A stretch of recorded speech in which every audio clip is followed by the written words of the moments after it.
Assalamualaikum warahmatullahi wabarakatuh. Di pagi yang cerah ini saya akan membawakan ceramah tentang milenial menyongsong Indonesia emas. Tapi sebelum masuk ke materi, saya memperkenalkan diri terlebih dahulu. Nama saya Divit Ricardo Al-Malik Fatilah. Jadi di sini Indonesia akan mengalami peluang yang menunjukkan demi terjawabnya tantangan zaman di masa yang akan datang, yaitu Indonesia emas tahun 2045.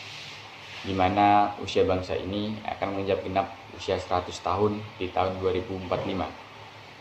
Masa ini adalah masa yang ditunggu-tunggu, khususnya oleh bangsa Indonesia sendiri. Istilah ini sudah tidak asing lagi terdengar oleh masyarakat Indonesia. Pasalnya, ada harta karun yang didamba-dambakan yang akan bisa menjadi modal tolak ukur kelangsungan hidup bangsa dan negeri ini.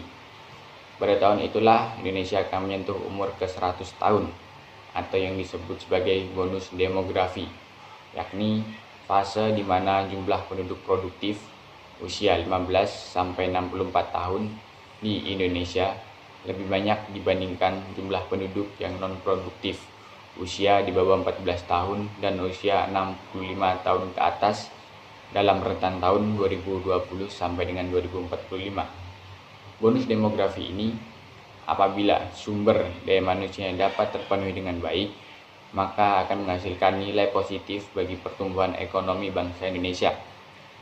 Apabila sumber daya manusianya tidak sesuai untuk diharapkan, maka akan menimbulkan nilai negatif bagi kelangsungan hidup bangsa Indonesia. Indonesia Emas 2045 telah menjadi impian besar untuk membentuk bangsa Indonesia yang mampu bersaing dengan bangsa-bangsa lain, serta dapat menyelesaikan persoalan kemiskinan dan KKN yang saat sulit diatasi oleh negara ini. Kunci untuk merealisasikan Indonesia Emas pada tahun 2045 berada pada pundak pemuda yang sekarang duduk di bangku sekolah, yang mana peran pemuda di usia produktif dapat meningkatkan life skill untuk berperan aktif dalam kemajuan berbangsa dan bernegara. Oleh karena itu, pemuda harus meningkatkan kualitas sumber daya manusianya sehingga dapat berperan aktif dalam mewujudkan kader terbaik masyarakat yang adil dan makmur.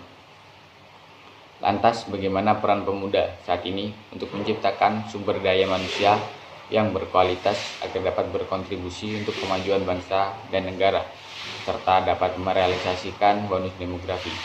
Ada 3 hal dasar yang harus dikuasai oleh pemuda saat ini agar bisa menjadi sumber daya manusia mumpuni, yaitu pendidikan, teknologi, hard skill, dan soft skill.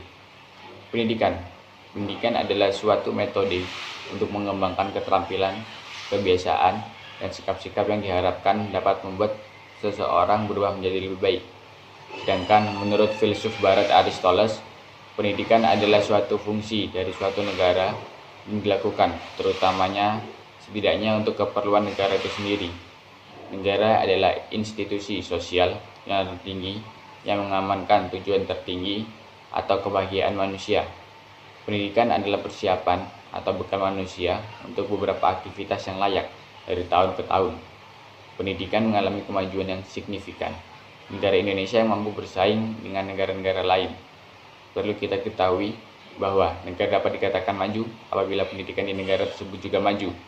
Perlu pula kita sadari juga bahwa sekarang siswa sudah enggan untuk belajar. Dengan keadaan saat ini, siswa ingin memperoleh semua pengetahuan dengan cara instan, tanpa berusaha dengan gigi. Teknologi. Selain pendidikan, teknologi yang harus ditingkatkan dalam menjawab tantangan zaman adalah penguasaan teknologi. Pengertian secara umum, teknologi adalah kegiatan, alat mesin, cara proses, kegiatan ataupun gagasan yang dibuat untuk mempermudah aktivitas manusia dalam kehidupan sehari-hari.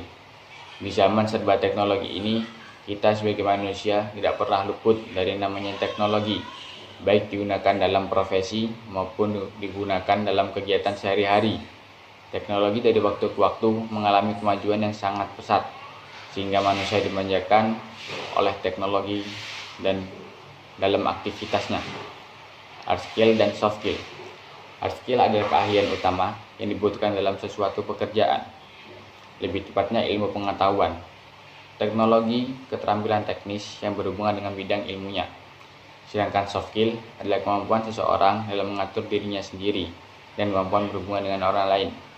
Jika dijelaskan secara sederhana, hard skill itu sama dengan ilmu pengetahuan atau ilmu yang kita pelajari di bangku sekolah, baik itu teori keahlian teknis, mengoperasikan komputer atau perangkat lainnya, ataupun pengetahuan spesifik tentang jurusan yang kita ambil.